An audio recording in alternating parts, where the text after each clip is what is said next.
एक आदमी जो कई सालों से जेल में बंद था, एक दिन जब उसे छोड़ा जाता है और छूटने के बाद जब वो घर पे आता है, अब जाहिर सी बात है घर पे आने के बाद उसे अपनी बीवी से, अपने बच्चों से मिलने की एक तलब लगी हुई थी। अब वो अपने घर पे पहुंचता है तो सबसे पहले उसकी बीवी उसे घर पे मिलती है। बीवी से वो बातचीत करता है, सारी चीज़ें करता है। उसके बाद पूछता है कि हमारे बच्चे कहाँ हैं, क्योंकि उस आदमी के 5 बच्चे थे। अब जब ये सवाल वो आदमी पूछता है तो उसकी जो बीवी है, उसकी जो पत्नी है, वो फपक फपक के रोने लगती है और बताती है कि आपकी गैर मौजूदगी में, जब आप नहीं थे, जब आपको जेल हो गई थी, तो उस समय हमारे 2 बच्चों की हत्या कर दी गई और उसी वजह से हमारे बाकी जो 3 बच्चे हैं वो जंगलों में दर दर की ठोकरें खा रहे हैं और वो बागी बन चुके हैं। अब ये बात ये महिला बता ही रही होती है, तभी अचानक से कहती है कि जो मेरे दोनों बच्चे मरे हैं, मुझे उनकी मौत का बदला चाहिए। अब ये बात जब वो आदमी सुनता है तो कहता है कि देखो, वैसे ही मैं 11 साल से जेल काट के आ रहा हूँ, पिछले 11-12 सालों से मैं जेल में था। अब तुम मुझे जिस रास्ते पे ढकेल रही हो उसका अंजाम तुम्हें पता है कि क्या होगा। अब ये बात जब वो महिला सुनती है तो महिला गुस्सा के कहती है कि अगर तुम्हें अपने बच्चों की मौत का बदला नहीं लेना है तो ये लो मेरी चूड़ियाँ, तुम ये चूड़ी पहन लो। अब इस महिला का इतना कहना था कि इसके बाद जो कुछ हुआ वो शायद हमारे भारत के इतिहास में न इससे पहले हुआ था न इसके बाद हुआ। महिला की इसी बात की वजह से, इसी शब्द की वजह से उस आदमी ने लगभग 322 लोगों की हत्या की और लगभग 1100 से 1200 लोगों का अपहरण किया, उन्हें किडनैप किया। लोगों में, पुलिस प्रशासन में, सरकार में उस आदमी का इतना ज़्यादा नाम हुआ, इतना ज़्यादा खौफ हुआ कि आज भी लोग उसके नाम को जानते हैं, उसके नाम को पहचानते हैं और लगभग 3 से 4 फिल्में उस आदमी के ऊपर बन चुकी हैं। तो आदाब, नमस्कार, जय हिंद, वंदे मातरम। मैं आपका अपना ठाकुर प्रखर सिंह। आज मैं जिस कहानी के साथ, जिस सच्ची घटना के साथ हाजिर हुआ हूँ, इस कहानी को जब आप सुनेंगे, इस कहानी को जब आप जानेंगे तो कई इंटरेस्टिंग चीज़ आपके सामने आएगी। सबसे पहले अगर इस आदमी के इतिहास को देखा जाए तो इस आदमी ने 1100 से 1200 अपहरण किए। इस आदमी की वजह से कई पुलिस वालों की जान गई। ऑन द रिकॉर्ड लगभग 32 से 33 पुलिस वालों की जान गई। कुछ रिकॉर्ड्स का मानना है कि लगभग 322 लोग मरे।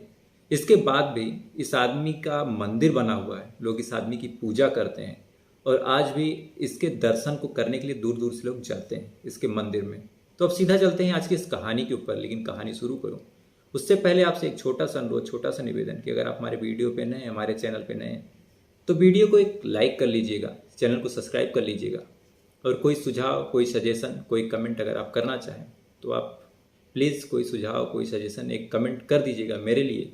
क्योंकि जब आप एक लाइक कर देते हैं, जब आप कमेंट कर देते हैं तो बहुत ज़्यादा मोटिवेशन मिलता है कल की वीडियोस बनाने के लिए, कल और अच्छी अच्छी कहानियाँ लाने के लिए। तो प्लीज़ बस बटन ही दबाना है तो दबा दीजिएगा। तो अब सीधा चलते हैं आज की इस कहानी के ऊपर। आज की कहानी उत्तर प्रदेश में एक ज़िला लगता है आगरा, जहाँ का ताजमहल फेमस है। कहानी वहीं के एक गांव की है। कहानी आज़ादी के पहले की है। तो साल 1928 में आगरा का एक गांव है खेरा राठौर। उस गांव में 1928 के आसपास जातिवाद, जैसे ठाकुरवाद, ब्राह्मणवाद, ये सारी चीज़ें बहुत तेज़ी से फैली हुई थी। लोग एक दूसरे को देखना नहीं चाहते थे, एक दूसरे की जात के लोगों से बात तक नहीं करना चाहते थे। यहाँ तक कि अगर कोई प्यासा एक दूसरे जात के कुएं से पानी पी लेता तो इस पे भी कई लोगों की जान चली जाती थी, लड़ाई हो जाती थी, मार काट फैल जाता था। तो ठीक 1928 में ऐसा ही कुछ हुआ जब एक बुद्धसेन नाम का आदमी, चूँकि उस शहर में कमाने गया था, कमा के जब लौटता है तो एक ब्राह्मण के कुएं से वो पानी निकाल के पीने लगता है। अब जब ब्राह्मण ये चीज़ देखते हैं कि एक ठाकुर, एक क्षत्रिय उनके कुएं से पानी पी रहा है, तो ब्राह्मण उस आदमी को मारने पीटने लगते हैं और मारने पीटने के दौरान उसकी बुरी तरीके से पिटाई कर देते हैं। अब ये बात जब ठाकुरों के मोहल्ले में पहुंचती है तो उन्हीं में से एक बहुत रसूखदार, बहुत नामी गिनामी ठाकुर थे, ठाकुर मान सिंह। चारों तरफ उनकी इज्जत थी, उनका रुतबा था, उनका नाम था। कोई गांव में कोई बात विवाद हो, कोई पंचायत हो या फिर कोई ज़मीनी मैटर हो, इन सारे मामलों में जो ठाकुर मान सिंह थे वो अपना स्टैंड लेते थे, पंचायत करवाते थे, अपना निर्णय सुनाते थे और पूरे गांव वाले उनके इस फैसले को मानते थे, उनका काफ़ी सम्मान करते थे। तो जब ये बात ठाकुर मान सिंह सुनते हैं, एक ठाकुर को जो बाहर से कमा के आया था, वो गांव की इन सारी चीज़ों से अनभिज्ञ था, उसे ये सारी चीज़ें नहीं पता थी, उसके बाद भी उसे इस तरह से मारा गया, उसे पीटा गया। तो ठाकुर मान सिंह बातचीत करने के लिए, उन लोगों को डांटने फटकारने के लिए अपने घर से निकल देते हैं और निकलते समय उनके घर जो काम कर रहा था घमरुआ जाटव, जो कि एक दलित था, उससे कहते हैं कि राइफल लेके आओ। जाहिर सी बात है वो कोई लड़ाई झगड़ा या फिर मारपीट करने वहाँ नहीं जा रहे थे। बस ठाकुरों का उसमें ऐसा रुतबा था कि वो जब चलते थे तो अपने असलहों को, अपनी बंदूकों को बड़ी शान से लेके चलते थे। तो जब मान सिंह धमरुआ जाटो से कहते हैं कि मेरी बंदूक लेके आओ, और इतना कह के ये आगे आगे चलने लगते हैं, तो धमरुआ जाटो उस राइफल को निकालता है, निकाल के लोड करता है और बड़ी जोश के साथ, बड़ी तेजी के साथ, चूंकि मामला इन लोगों का था और धमरुआ जो था इन्हीं लोगों का आदमी था, बड़े जोश के साथ उस घटनाक्रम पे जाता है।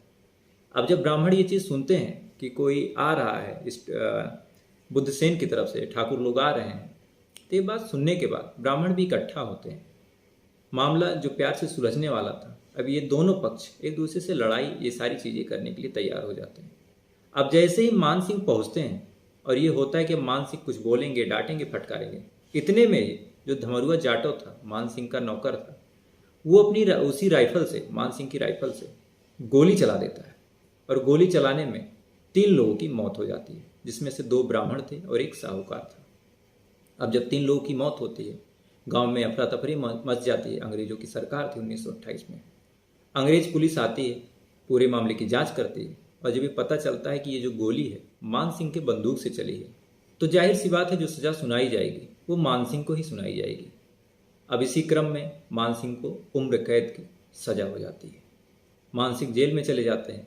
अब इधर ब्राह्मण के 2 लोग मर चुके थे और 1 साहूकार मरा था। हालांकि मारने वाला धमरुआ था, लेकिन जो गोली चली थी वो ठाकुरों के साइड से चली थी और उस गांव में जो ठाकुरों की जनसंख्या थी वो 5 से 6 घर ही थे और जो ब्राह्मण थे उनकी संख्या काफ़ी ज़्यादा।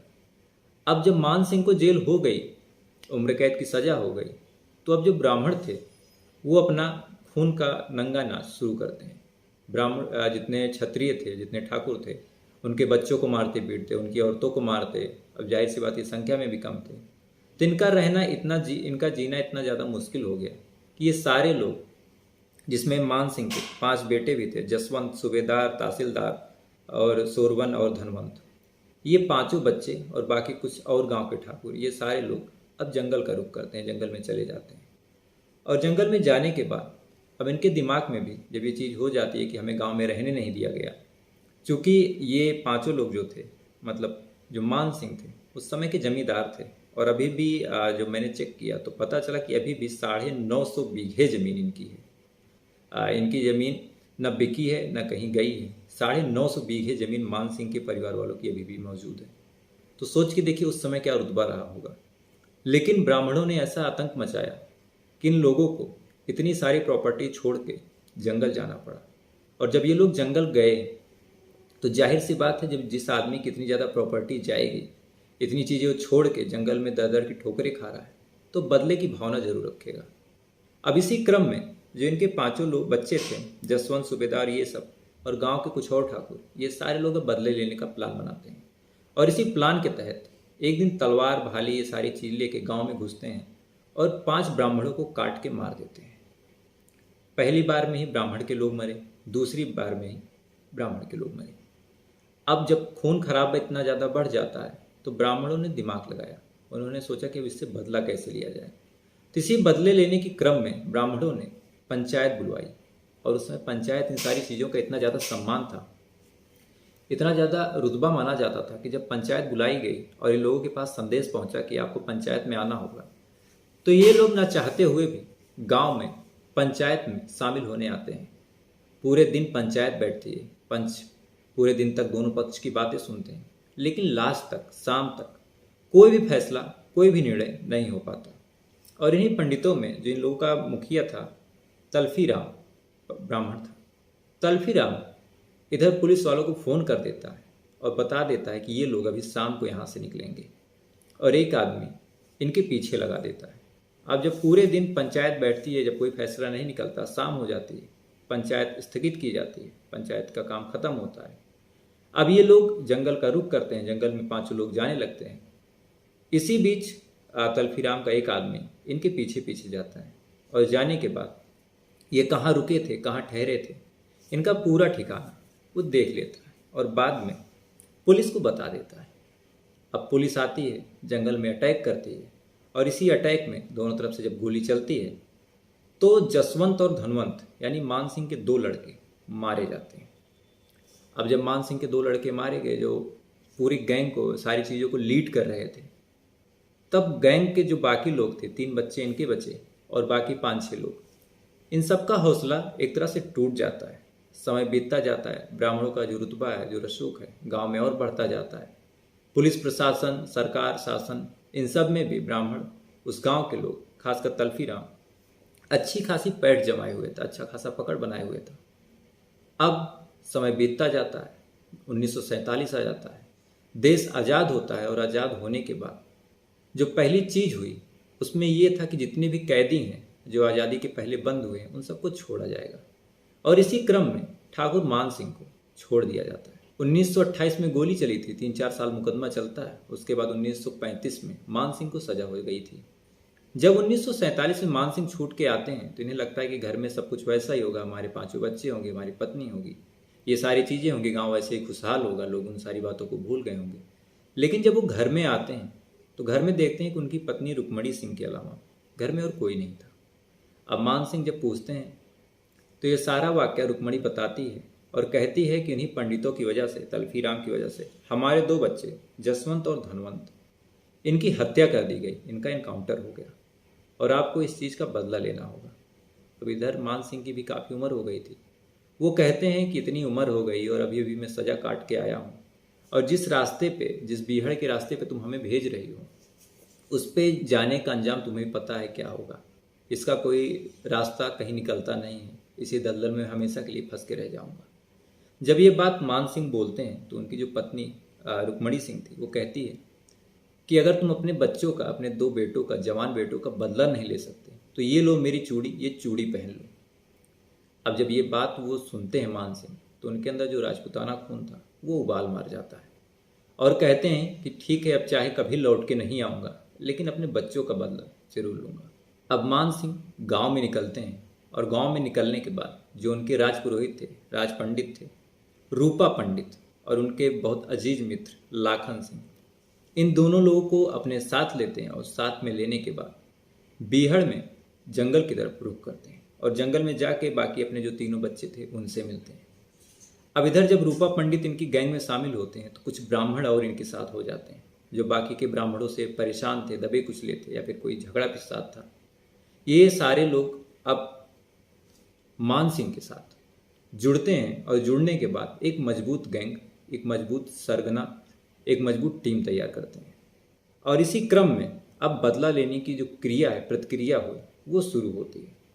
अब मान सिंह अपनी पूरी गैंग लेके गांव में आते हैं और तुल्फी राम, जो ब्राह्मण इन सारे फसाद की जड़ था, जो ये सारी चीज़ फैलाया हुआ था, उसके समेत 12 पंडितों को, 12 ब्राह्मणों को मार देते हैं। अब ध्यान देने वाली बात यह है कि 12 ब्राह्मणों को मारने में कुछ ब्राह्मणों का भी हाथ था जो कि मान सिंह के साथ जुड़े हुए थे। अब 12 ब्राह्मण जब मरते हैं और आज़ादी हो चुकी है, भारत में लोकतंत्र आ चुका है, अब मान सिंह का नाम हाईलाइट हो जाता है कि एक आदमी है जिसकी गैंग ने 12 लोगों की हत्या कर दी है।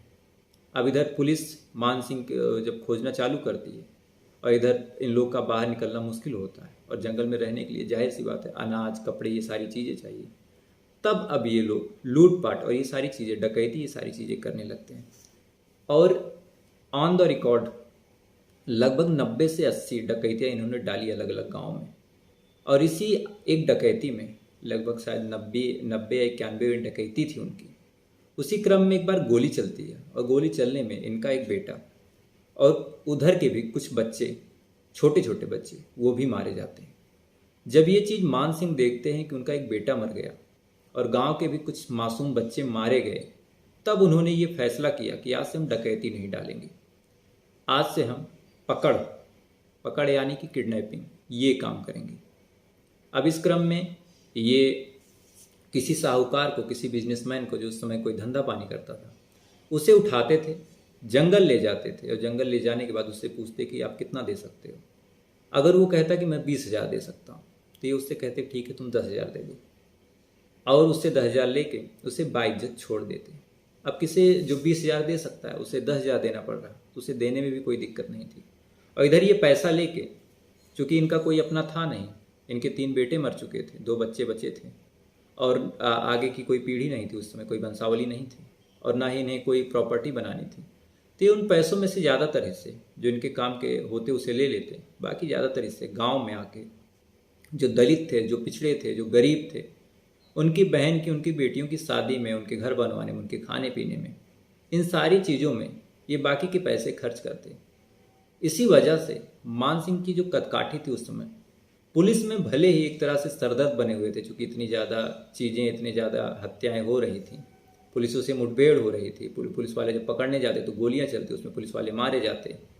और अगर ऑन द रिकॉर्ड चेक करें, अगर रिकॉर्ड को चेक करें और सारी चीज़ें खंगालें, तो लगभग 322 लोग मारे गए थे मान सिंह के समय में, जिसमें से कुछ पुलिस वाले, कुछ गांव के लोग, कुछ ब्राह्मण थे, और 1112 यानी 1112 अपहरण यानी कि पकड़ हुई थी। अब ये अमीरों से या फिर बिजनेसमैन से पैसे लेते, कुछ अपने पास रखते, कुछ गरीबों में बांटते। तो एक तरह से गरीबों में जो इनकी इमेज थी, जो छवि थी, इतनी अच्छी हो गई थी। और इसका रिजल्ट, इसका परिणाम ये हुआ कि जब मान सिंह मर गए, जब इनकी मृत्यु हो गई, तो इनकी एक मंदिर, इनकी बाकायदा एक प्रतिमा के साथ, एक मूर्ति के साथ गांव में, उसी गांव में एक मूर्ति, एक मंदिर बना हुआ है। अब इसके बाद जब ये अमीरों से पैसे लेते और गरीबों में बांट देते, लेकिन पुलिस थी, प्रशासन था, इन सब के लिए ये सिरदर्द बने हुए थे। इनको मारना था, इनको ख़त्म करना था, चूँकि 322 लोग मारे जा चुके थे, 1100 से ज़्यादा किडनैपिंग हो चुकी थी। और जब भी पुलिस पकड़ने जाती, जब भी इन्हें दबोचने जाती या फिर इनकाउंटर करने जाती, तो मुँह की ही खा के आती। इस तरह से सरकार की भी, प्रशासन की भी इन सारी चीज़ों की बेइज्जती हो रही थी। और इधर इनके गैंग में भी अब धीरे धीरे जातिवाद बढ़ता चला जा रहा था। रूपा पंडित ब्राह्मणवाद करने लगा, लाखन सिंह ये ठाकुरवाद करने लगा। और ये विवाद, ये मैटर इतना ज़्यादा बढ़ गया कि रूपा और लाखन में अब मान सिंह को किसी एक को चुनना था। इसमें भी मान सिंह ने लाखन को कहा कि तुम कहीं और जाओ, रूपा पंडित मेरे साथ रहेंगे, चूँकि ये मेरे राजपुरोहित हैं। अब लाखन दूसरी जगह चला जाता है, बाकी रूपा, मान सिंह, ये सारे लोग गैंग की कमान संभाले हुए थे। अब पुलिस जब भी पकड़ने जाती, मुँह की खा के आती, गोली खाती। इस वजह से इतना ज़्यादा इनका खौफ पुलिस के अंदर बढ़ता चला गया और इस तरह से जिद हो गई कि इनको ख़त्म करना है कि 1955 में एक मेजर जब्बर सिंह थे, उनको ये टास्क देके भेजा गया कि आपको चाहे जैसे डाकू मान सिंह को मारना है, इनको पकड़ना है। जब ये जाते हैं, कई बार मुठभेड़ होती है और इसमें इन्हीं के लोग मारे जाते हैं। उसके बाद इन्होंने बहुत घिनौना प्लान बनाया। इन्होंने सोचा कि जीते जी या फिर जब तक ये होश में रहेंगे, हम इन्हें नहीं मार सकते, इसलिए हमें कोई साजिश, कोई षड्यंत्र करना होगा। और इसी क्रम में जब इन्हें ये खबर मिली कि आज मान सिंह इस जगह पे आएंगे, तो ये वहाँ पे पहले से जाते हैं। कुछ लोग वेटर्स का रूप लेते हैं, यानी कि खाना खिलाने वाले, जो परोसने वाले थे, उनका रूप लेते हैं, उनके कपड़े पहनते हैं। और जब मान सिंह आते हैं, खाना खाते हैं, तो खाना खाने के बाद उनको दूध देते हैं और उसी दूध में जहर मिला हुआ था। मान सिंह के कई साथी उस दूध को पीते हैं और दूध पीने के बाद सारे के सारे बेहोश हो जाते हैं। अब जब मान सिंह और उनके साथी बेहोश होते हैं, उसके बाद जो मेजर जब्बर सिंह थे वो आते हैं और आने के बाद अपनी राइफल से उनको गोली मार देते हैं। यानी एक ऐसा डाकू जिसकी लोग पूजा भी करते हैं, जिसकी शासन समय में 322 लोगों की हत्या भी हुई, जिसने 1112 किडनैपिंग की, और जिसे जीते जी या फिर होश में कोई पुलिस, कोई फौज, कोई प्रशासन पकड़ नहीं पाया। उसे पकड़ना एक धोखे से पकड़ा गया और उसका पकड़ने का जो कार्यक्रम है, जो पकड़ने की क्रिया थी, उसकी आज भी लोग निंदा करते हैं। और उनके परपोते थे जिनके बारे में मैंने पता किया, मतलब उनके पोते के भी लड़के, दीप सिंह राठौर, उन्होंने बताया कि उनकी इतनी ज़्यादा प्रॉपर्टी थी गांव में ही कि उन्हें संपत्ति, इन सारी चीज़ों का लालच, लोभ नहीं था। और उन्होंने बस उन्हीं को मारा जो उनको हार्म करने गए थे, जो उनको पकड़ने गए थे, उन पे गोली चला रहे थे। और मरने वालों में आम जनता अगर देखी जाए तो 20 लोग आम जनता थे, जिसमें वही ब्राह्मण थे, बाकी कुछ लोग ऐसे मारे गए जो लूटपाट में, बाकी 302 पुलिस वाले और बाकी ऐसे सिपाही थे जो उन्हें पकड़ने गए थे। और दीप सिंह राठौर का कहना है, उन्होंने बताया, उन्होंने मंदिर भी दिखाया, जो उनकी मंदिर बना हुआ, जो उनकी मूर्ति लगी हुई है। उन्होंने बताया कि अभी भी दीप सिंह राठौर 950 बीघे के मालिक हैं। चूँकि सारे लोग बीहड़ में थे, सारे लोग जंगल में थे, तो ना चकबंदी हो पाई, ना ही उनकी ज़मीन बेची गई।